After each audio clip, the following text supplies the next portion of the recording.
Selena Gomez is setting the record straight. The singer recently released a new song, Single Soon, which had some fans thinking it could be about her ex-boyfriend, The Weeknd. But the Only Murders in the Building star is speaking out. The 30-year-old commented on an Instagram post about the situation, saying, quote, "Couldn't be more false." The Wizards of Waverly Place alum released the new song last week, and it features lyrics including, quote, "I know he'll be a mess when I break the news, but I'll be single soon." As previously reported by Access, Selena recently opened up in a rare interview about how heartbreak inspired her new music. Here's everything you need to know. I think it depends on where I am health-wise. I think that's what's most important and should be, in my opinion. How I'm feeling, what I'm able to take on, and when I can't. Selena Gomez is getting honest about heartbreak, her mental health journey, and her battle with lupus in a rare new interview for the Twilio Signal 2023 conference. I don't know where I adopted this attitude, but it's helped me feel better in life. And the following is not a pity party. This is just how I think. So when I got diagnosed with lupus, I was around 16 or 17.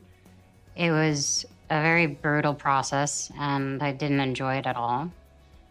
But cut to a few years later, I was able to visit a child in the hospital, and they would not look at me until I said I had lupus too. And that's when I knew that happened to me because of I could do that moment. On Thursday, the Single Soon singer joined Twilio's Chief Marketing Officer, Joyce Kim, for a candid discussion about her life and opened up about how her personal experiences have influenced the work she does. When I was going through a heartbreak, I immediately, wrote my best music and wanted to be there for every woman or man or whoever, going through that journey. And then there was the kidney transplant I walked through, and all these things that may seem like they could bring someone down, I try my hardest to say at least they're not alone. And if I keep going, hopefully that means someone else can keep going. Because I don't want to always do it, but I want to for them. More so than myself at times, but I'm a work in progress, and it's just one day at a time. During a rapid-fire round, she admitted her favorite hit, and it's a track many fans think is about her ex, Justin Bieber.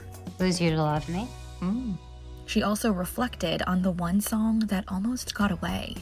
Your song, Who Says, has become an anthem for celebrating individuality and self-acceptance.